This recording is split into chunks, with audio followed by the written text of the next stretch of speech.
ಓಂ ಶ್ರೀ ಗಣೇಶಾಯ ನಮಃ. ಓಂ ಶ್ರೀ ಗುರುಭ್ಯೋ ನಮಃ. ಓಂ ಶ್ರೀ ಸರಸ್ವತೈ ನಮಃ. ಮಾತೃದೇವೋ ಭವ. ತತ್ವಮಸಿ ಚಾನಲ್ ಪ್ರೇಕ್ಷಕರಿಗೆ ನಿಮ್ಮ ವೆಂಕಟರಾಘವನ್ ಮಾಡ್ತಕ್ಕಂಥ ನಮಸ್ಕಾರಗಳು. ಪ್ರೇಕ್ಷಕರೇ, ಇದು ಉಡುಪಿ ನ್ಯೂಮರಾಲಜಿ ಅಂಡ್ ಅಸ್ಟ್ರಾಲಜಿ ಕಾರ್ಯಕ್ರಮ ಮಾಸ ಭವಿಷ್ಯ, ವೈಜ್ಞಾನಿಕ ತಳಹದಿಯ ಮಾಸ ಭವಿಷ್ಯ.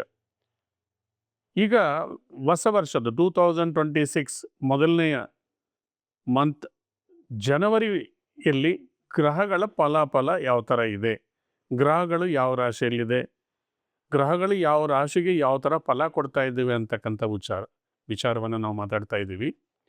ಮೇಯ್ನ್ಲಿ ನೀವು ಇದನ್ನು ನೋಡ್ಕೊಳ್ಳೋದಕ್ಕೆ ಕೂಡ, ಈ ಭವಿಷ್ಯವನ್ನು ನೋಡ್ಕೊಳ್ಳೋಕೆ ಕೂಡ ಕೆಲವು ಪ್ಯಾರಾಮೀಟರ್ಸ್ ಇದೆ.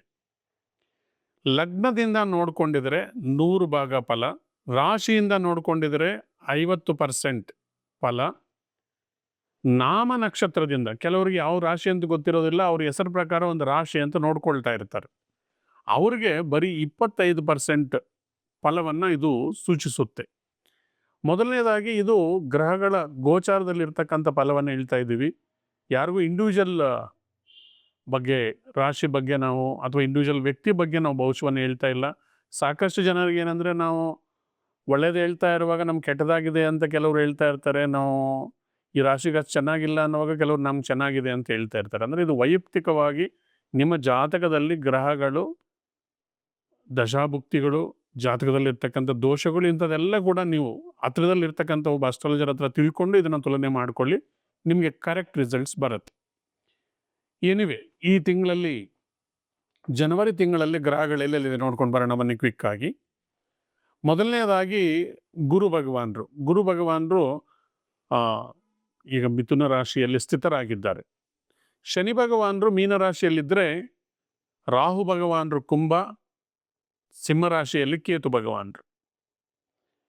ಕುಜರು ಈ ತಿಂಗಳ 16ನೇ ತಾರೀಕು ಧನಸ್ಸು ರಾಶಿಯಿಂದ ಉಚ್ಚ ರಾಶಿಯಾಗಿರ್ತಕ್ಕಂಥ ಮಕರ ರಾಶಿಗೆ ಬಂದಿದ್ದಾರೆ. ಹಾಗೆ ಸೂರ್ಯ ಭಗವಾನರು ಜನವರಿ 14, ನಾವು ಯಾವಾಗಲೂ ಹೇಳ್ತಾ ಇರ್ತೀವಿ ಮಕರ ಸಂಕ್ರಾಂತಿ, ಸೂರ್ಯ ಮಕರ ರಾಶಿಗೆ ಪ್ರವೇಶ ಮಾಡದಿರ್ತಕ್ಕಂಥ ದಿನವನ್ನೇ ನಾವು ಮಕರ ಸಂಕ್ರಾಂತಿ ಅಂತ ಕರಿತೀವಿ. ಇದು ವೈಜ್ಞಾನಿಕವಾಗಿ ಕೂಡ ಎಷ್ಟು ತಾಳೆ ಆಗುತ್ತೆ ನೋಡಿ. ಸೂರ್ಯ ಭಗವಾನರು 14ನೇ ತಾರೀಕು ಮಕರ ರಾಶಿಗೆ ಪ್ರವೇಶ ಮಾಡ್ತಾ ಇದ್ದಾರೆ, ಇದು ಮಕರ ಸಂಕ್ರಾಂತಿ. ಶುಕ್ರ ಭಗವಾನರು 13ನೇ ತಾರೀಕು ಧನುಸು ರಾಶಿಯಿಂದ ಮಕರ ರಾಶಿಗೆ ಪ್ರವೇಶ ಮಾಡ್ತಾ ಇದ್ದಾರೆ. 17ನೇ ನಂತರ ಧನುಸು ರಾಶಿಯಿಂದ ಬುಧರು ಮಕರ ರಾಶಿಗೆ ಸೇರಿಕೊಳ್ತಾ ಇದ್ದಾರೆ. ಮಕರ ರಾಶಿಯಲ್ಲಿ 4 ಗ್ರಹರ ಸಂಪರ್ಕ ಈ ತಿಂಗಳ ಮಧ್ಯಭಾಗದಿಂದ ಪ್ರಾರಂಭ ಆಗುತ್ತೆ. ಇನ್ನು ಉಳಿದಂಗೆ ಈ ಗ್ರಹಗಳು ಜನವರಿಯಲ್ಲಿ ಯಾವ ಥರ ಫಲ ಕೊಡುತ್ತೆ ಅಂತ ಒಂದೊಂದು ರಾಶಿಯಾಗಿ ನಾವು ನೋಡ್ಕೊಂಡು ಹೋಗೋಣ ಬನ್ನಿ. ಮುಂದಿನ ರಾಶಿ 2026 ಜನವರಿ ಮೇಷರಾಶಿ. ಮೇಷರಾಶಿಗೆ ಭಾಗ್ಯಸ್ಥಾನದಲ್ಲಿ ಬುಧ, ಶುಕ್ರ, ಕುಜ ಈ ಗ್ರಹಗಳೆಲ್ಲ ಜಮಾಯಿಸಿದ್ದಾವೆ. ಭಾಗ್ಯಸ್ಥಾನದಲ್ಲಿರ್ತಕ್ಕಂಥ ಈ ಗ್ರಹಗಳು ಈ ತಿಂಗಳ ಮಧ್ಯಭಾಗದಿಂದ 13ನೇ ತಾರೀಕು ಶುಕ್ರ ಭಗವಾನರು ಮಕರ ರಾಶಿಗೆ ಹೋದರೆ, 14ನೇ ತಾರೀಕು ರವಿ ಸೂರ್ಯ ಭಗವಾನರು ಮಕರ ರಾಶಿಗೆ ಪ್ರಯಾಣ ಮಾಡ್ತಾ ಇದ್ದಾರೆ. ನೆಕ್ಸ್ಟು ಬುಧರು 17ನೇ ತಾರೀಕು ಮಕರ ರಾಶಿಗೆ ಪ್ರಯಾಣ ಮಾಡ್ತಾ ಇದ್ದಾರೆ. ಹೀಗೆ ಈ ಗ್ರಹಗಳು ನಿಮಗೆ ಧನುಸು ರಾಶಿಯಿಂದ, ಅಗ್ನಿತತ್ವದ ರಾಶಿಯಿಂದ ಭೂತತ್ವದ ರಾಶಿಗೆ ಪ್ರಯಾಣ ಬೆಳೆಸ್ತಾ ಇದ್ದಾರೆ. ಇಲ್ಲಿ ಕುಜರು ಈ ಸೆಕೆಂಡ್ ಹಾಫಲ್ಲಿ, ಈ ತಿಂಗಳಲ್ಲಿ ಕುಜರು ಉಚ್ಚ ಸ್ಥಾನದಲ್ಲಿರೋದರಿಂದ, ಭೂಕಾರಕನಾಗಿ ಭೂಮಿ ಸ್ಥಾನದಲ್ಲಿ ಉಚ್ಚನಾಗಿರೋದರಿಂದ ಭೂಮಿಯಿಂದ ವಿಶೇಷವಾದಂಥ ಲಾಭ.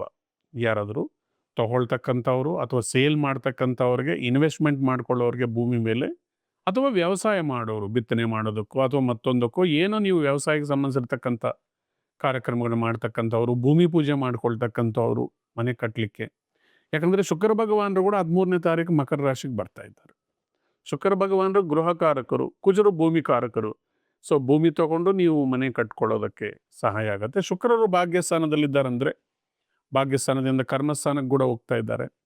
ಸೊ ಏನಾದರೂ ವೆಹಿಕಲ್ ರಿಲೇಟೆಡು, ಏನು ವೆಹಿಕಲ್ ಪರ್ಚೇಸ್ ಮಾಡ್ತಕ್ಕಂಥದ್ದು ಅಥವಾ ಟ್ರಾನ್ಸ್ಪೋರ್ಟೇಷನ್ ನಡೆಸ್ತಕ್ಕಂಥದ್ದು, ಯಾರು ಡ್ರೈವಿಂಗ್ ಫೀಲ್ಡಲ್ಲಿ ಇರ್ತಾರೋ ಅವರಿಗೆ ಹೆಚ್ಚಿನ ಲಾಭಗಳು ಸಿಗ್ತಕ್ಕಂಥದ್ದು.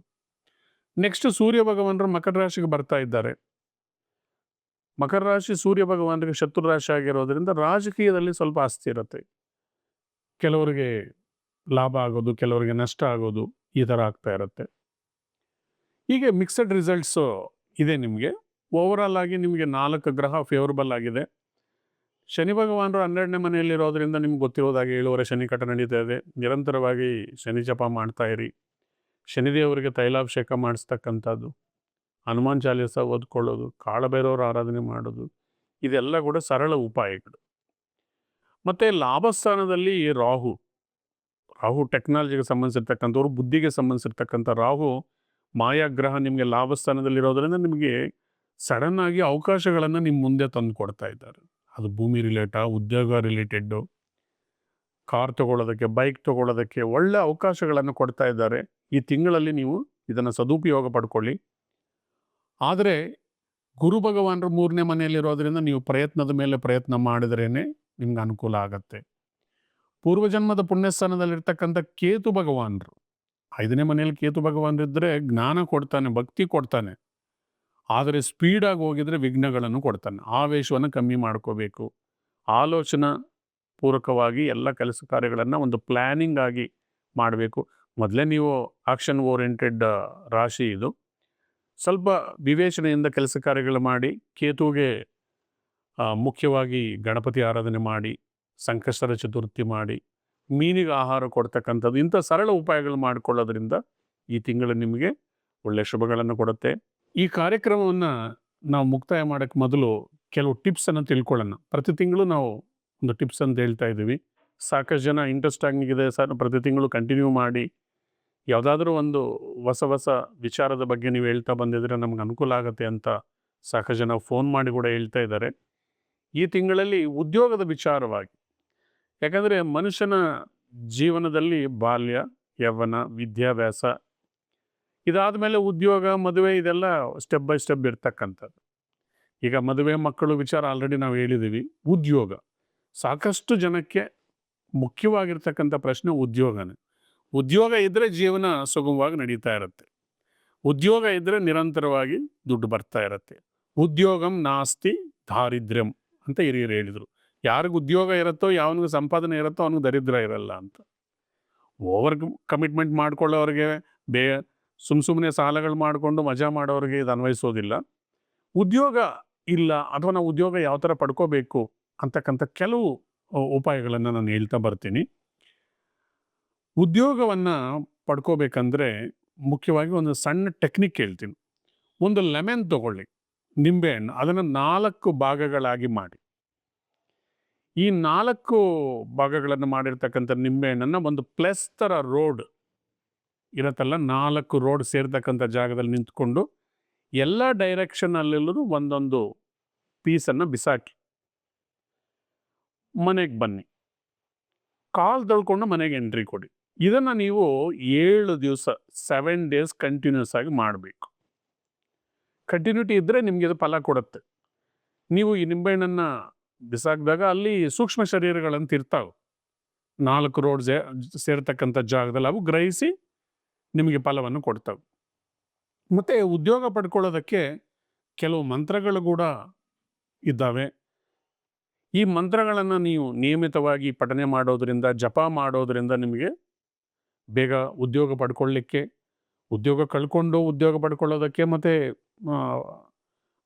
ಹೊಸದಾಗಿ ಉದ್ಯೋಗಕ್ಕಾಗಿ ಪ್ರಯತ್ನ ಮಾಡ್ತಕ್ಕಂಥ, ಕಾಲೇಜ್ ಮುಗಿಸ್ಕೊಂಡು ಬಂದಿರತಕ್ಕಂಥವ್ರಿಗೆ ಕೂಡ ಈ ಮಂತ್ರಗಳು ಅನ್ವಯ ಆಗುತ್ತೆ. ಇದು ನಾನು ಬೇರೆ ಬೇರೆ ಮೂಲಗಳಿಂದ ಕಲೆಕ್ಟ್ ಮಾಡಿ ನಿಮ್ಮ ಹತ್ರ ಹೇಳ್ತಾ ಇದ್ದೀನಿ. ನಿಮ್ಗೆ ಗೊತ್ತಾಗಿದ್ರೆ ಅವು ಕೂಡ ಇದ್ರ ಜೊತೆಗೆ ನೀವು ಪಾಲನೆ ಮಾಡಿ. ಮೊದಲನೇ ಮಂತ್ರ ಓಂ ಹ್ರೀಂ ಕಾರ್ಯಸಿದ್ಧಿಂ ಓಂ ನಮಃ. ಓಂ ಹ್ರೀಂ ಕಾರ್ಯಸಿದ್ಧಿಂ ಓಂ ನಮಃ. ಎರಡನೇ ಮಂತ್ರ ಓಂ ಹ್ರೀಂ ಪದ್ಮೆ ರಾಜ್ಯ ಪ್ರಾಪ್ತಿಂ ಹ್ರೀಂ ಕ್ಲೀಂ ಕ್ಲೀಂ ಸ್ವಾಹ. ಓಂ ಹ್ರೀಂ ಪದ್ಮೆ ರಾಜ್ಯ ಪ್ರಾಪ್ತಿಂ ಹ್ರೀಂ ಕ್ಲೀಂ ಕ್ಲೀಂ ಸ್ವಾಹ. ಇನ್ನು ಎಷ್ಟೋ ಜನಕ್ಕೆ ಗೊತ್ತಾಗೋದಿಲ್ಲ, ನಾವೆಲ್ಲ ಪ್ರಯತ್ನಗಳು ಮಾಡ್ತಾ ಇರ್ತೀವಿ.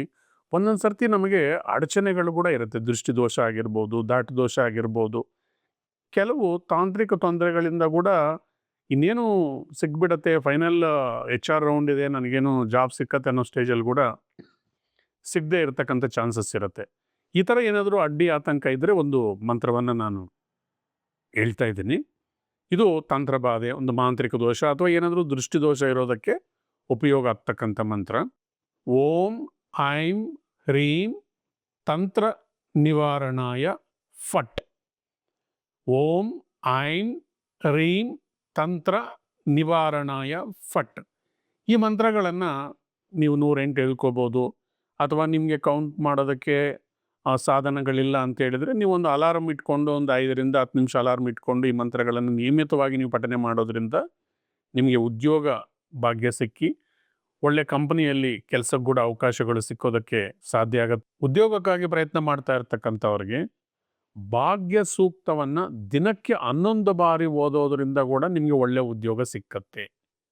ಉದ್ಯೋಗ ಕಳ್ಕೊಂಡಿರೋರಿಗೆ ಉದ್ಯೋಗ ಸಿಕ್ಕತ್ತೆ, ಉದ್ಯೋಗಕ್ಕಾಗಿ ಪ್ರಯತ್ನ ಮಾಡ್ತಾ ಇರೋರಿಗೆ ಉದ್ಯೋಗ ಸಿಕ್ಕತ್ತೆ, ಉದ್ಯೋಗದಲ್ಲಿ ಇರೋರು ಕೂಡ ಓದ್ಕೊಳ್ಳೋದ್ರಿಂದ ಪ್ರಮೋಷನ್ ಸಿಕ್ಕತ್ತೆ. ಈ ಮಂತ್ರಗಳು ಹೇಳಿ ಸಾಕಷ್ಟು ಜನಕ್ಕೆ ಉಪಯೋಗ ಆಗಿದೆ.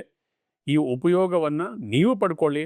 ಒಂದು ವೇಳೆ ಇದೆಲ್ಲ ಹೇಳಿ ಏನೂ ಆಗ್ತಾ ಇಲ್ಲ ಅಂದರೆ ಒಂದು ಸರ್ತಿ ನಿಮ್ಮ ಜಾತಕವನ್ನು ನಿಮ್ಮ ಹತ್ರದಲ್ಲಿರ್ತಕ್ಕಂಥ ಅಸ್ಟ್ರಾಲಜರ್ಗೆ ದುಡ್ಡು ಕೊಟ್ಟು ಕೇಳಿಸಿ ಪರಿಹಾರಗಳನ್ನು ಮಾಡ್ಕೊಳ್ಳಿ. ಖಂಡಿತ ನಿಮಗೆ ಒಳ್ಳೆಯದಾಗತ್ತೆ.